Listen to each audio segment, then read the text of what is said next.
the opportunity to speak this afternoon. My name is Lloyd Vas. I'm the Markets and Research Manager at the Carbon Market Institute based in Melbourne, Australia. We're an independent membership-based organization. We have members both in Australia and internationally, about 80 members in total. And we aim to assist our members with the managing the risks and realizing the opportunities associated with developing carbon markets. I'd like to thank Dirk and Jeff for the opportunity to be here today and present to the B-PMR, and also the opportunity to speak to you guys. As you know, there's been an election in Australia. We had an election on the 7th of September, and the new government is less than pleased with the existing legislation. So there's a bit of political conjecture as to what will play out over the next few months. But for the purposes of today's presentation, I would like to focus on what has happened. The Australian carbon market is now just over 1 year old. It started on the 1st of July 2012. And I'm going to present on the lessons learned by the liable entities in the first year of the scheme.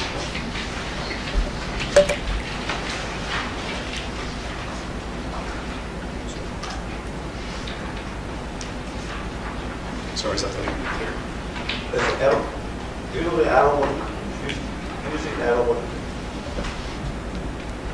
Oh yeah, okay, got it. Thanks. So what we did was we undertook a survey of liable entities. We released a survey, an electronic survey, on the 1st of July 2013. And we sent the survey out to all 372 liable entities covered by the scheme in Australia. We had a very good response rate. We had over 200 liable entities responding to the survey, so we've got a very strong data set. And we basically grouped the survey findings under 6 key themes: internal capacity, administrative and governance arrangements within the companies, the impact of carbon pricing,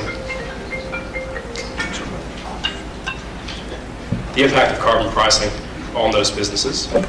We looked at the make side, so the investment and abatement options. We also looked at the buy side, the investment in emissions trading. And lastly, we looked at the interaction between those businesses and the scheme administrator in Australia, which is known as the Clean Energy Regulator.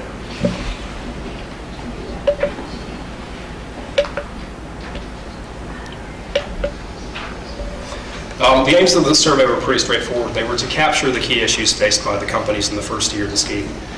We used the results to inform policymakers, the Clean Energy Regulator, and the industry of the key issues faced in meeting compliance. And we also used the information to understand the competency gaps and look for areas for capacity building into the future. We also used the survey to draw out industry best practice, and other companies can use that information to benchmark their standard against that best practice. The methodology was pretty straightforward. We designed the survey. We released the survey electronically on the 1st of July. We collated the results. We also undertook 15 one-on-one consultations with a range of industry participants, and then we released a report.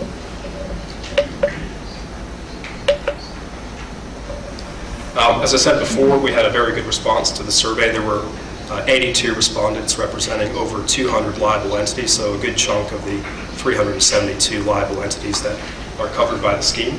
And those companies were from electricity generators, mining, industrial processes, manufacturing, and waste. So under the first key theme, which is internal capacity, we asked the companies whether or not they had pre-existing capabilities to manage their compliance obligations. As you can see there, the majority of companies did state that they had pre-existing capacity. We also asked the organizations whether they engaged external service providers to assist them in meeting their compliance. And there was quite a strong response there, so the majority, over 70%, stated that they did engage third-party service providers to assist them in meeting their compliance. In terms of the type of professional services engaged, the majority were from the auditing sector, as you would expect.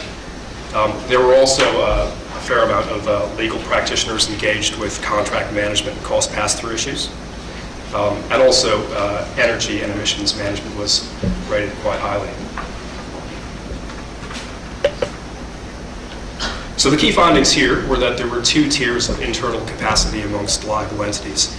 Tier 1, as you would expect, being more sophisticated, they would have pre-existing internal capability to meet the compliance obligations based on international experience or previous engagement with environmental markets.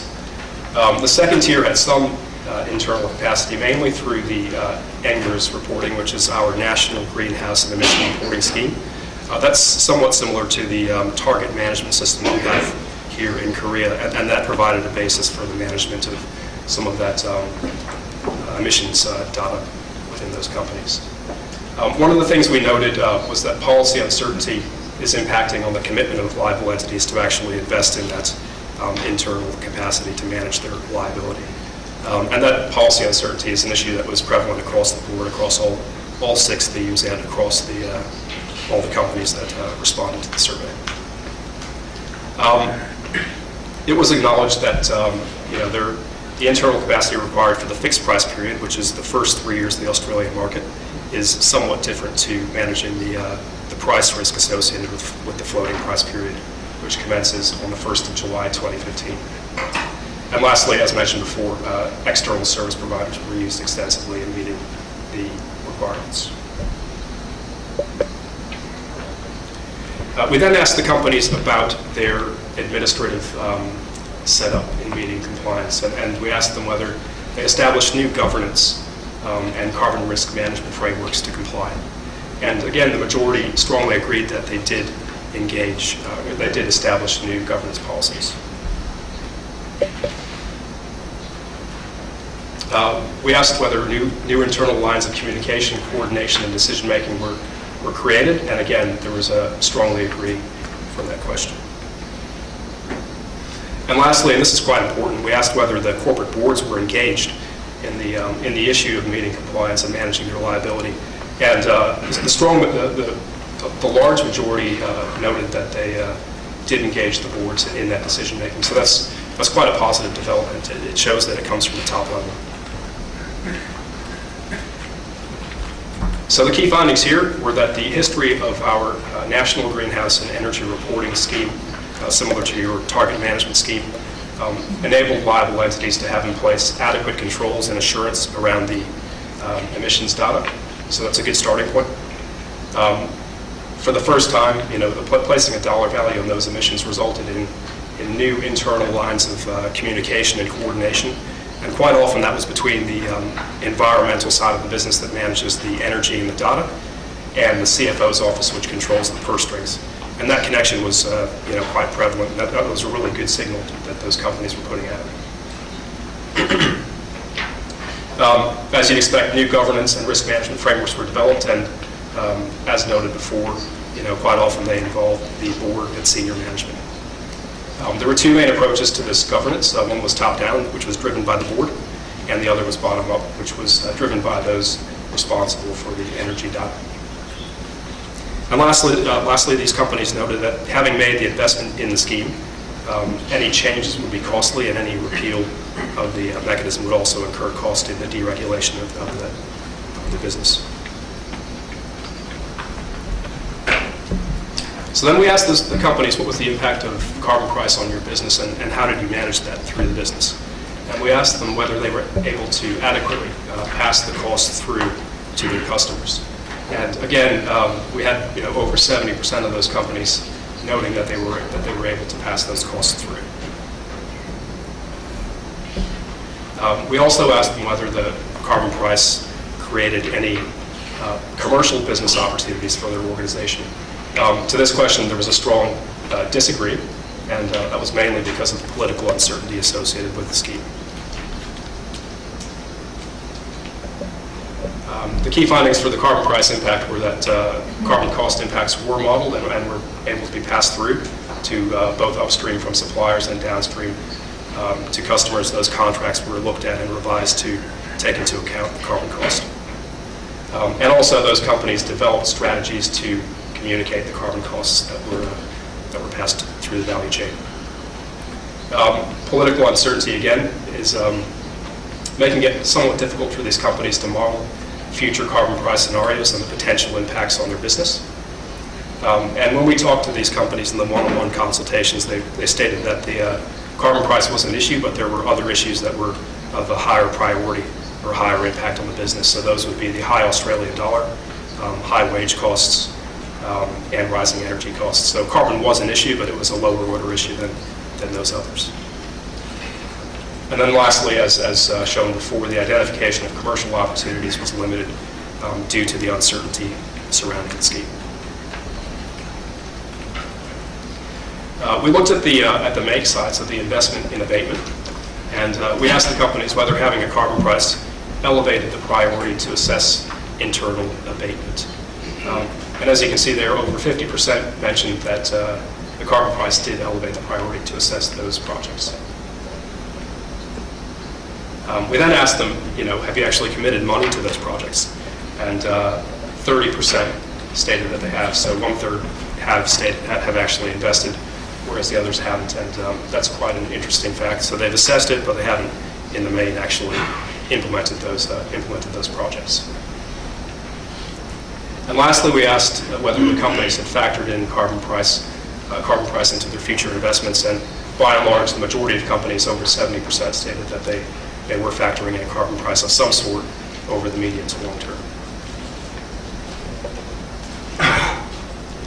So the key findings on the make side were that the majority of companies have assessed the internal abatement options, but only 1/3 have actually committed investment into these projects. And that's very much due to the, again, political uncertainty surrounding carbon pricing in Australia. When speaking to these companies, we asked what was the driver for investing in abatement, and they said the focus really was on energy savings rather than emissions. Energy savings is quite an important issue in Australia. Emissions reductions, whilst being linked, it's kind of a second-order issue.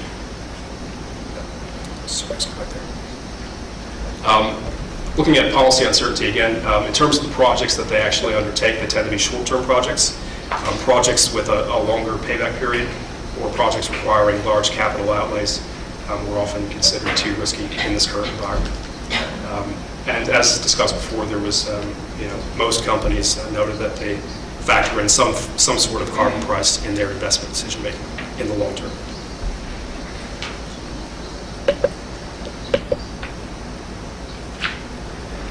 Looking at the buy side, we asked the companies whether they sourced offsets from the Carbon Farming Initiative, which is Australia's domestic offset program.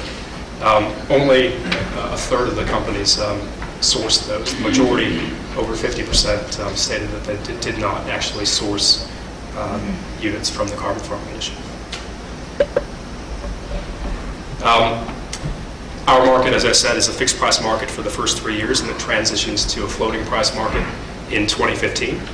So we asked these companies, in anticipation of that floating price period, have they developed a carbon procurement and trading strategy? Again, it's a bit of a mixed bag here. Some companies have and some companies haven't. And looking at the split there, it's really the tier 1 companies that are more sophisticated and tend to have a larger liability that have actually developed these strategies. Whereas the tier 2 companies, which are more kind of short-term compliance-focused companies, have yet to develop those strategies. And looking ahead, again, in 2015, based on the current legislation, our market is due to link to the European market.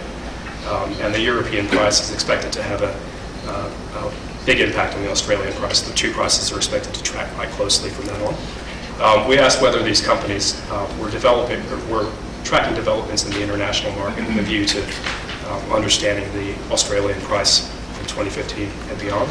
Again, a similar sort of split. Some companies, the more sophisticated companies, are looking at those factors, whilst the less sophisticated aren't. So key findings here: the majority of companies have not looked closely at the Carbon Farming Initiative. Companies with larger liabilities can have the scale really to justify the procurement of those offsets. In the main, most of the companies we spoke to were short-term focused on compliance. Optimization and taking a longer-term position wasn't really on the cards because of the risk associated with the scheme. But for those companies with larger exposures, trading strategies are being developed, but not being executed until there's greater policy certainty. And lastly, we asked about the interaction with the Clean Energy Regulator, which is the scheme administrator of the carbon market in Australia.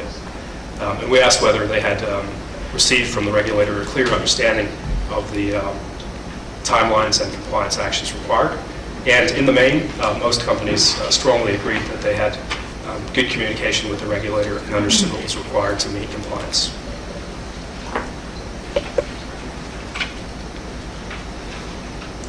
We also asked whether or not the Clean Energy Regulator provided those companies with adequate information and support, and again, we had a very positive response on that question. So key findings here are that the overall experience was very positive, and the companies appreciated the good dialogue between themselves and the regulators, and the fact that the regulator took a very proactive, client-focused approach in assisting those companies to meet their compliance requirements. This is really important in a new market, the fact that both the regulator and industry are learning by doing as they go through the journey together, so that communication is pretty important. And it's served the market well. In the first surrender period in June of this year, there were 258 companies that were required to comply with the scheme, and 254 of those 258 actually met their compliance. So that's a very good result in the first run, and that's very much down to the proactive approach that the regulator took in assisting these companies in meeting their compliance obligations. There were initial teething problems, as you'd expect, but over time, both sides built up a good relationship. And the companies that we spoke to noted that the stakeholder engagement in the workshops that the regulator ran were very beneficial in assisting the liable entities, and also for cross-pollination of ideas between companies as well. Thank you. 강연과 관련하여 여사에게 질문 또는 의견이 있으신 분께서는 손을 들어주십시오.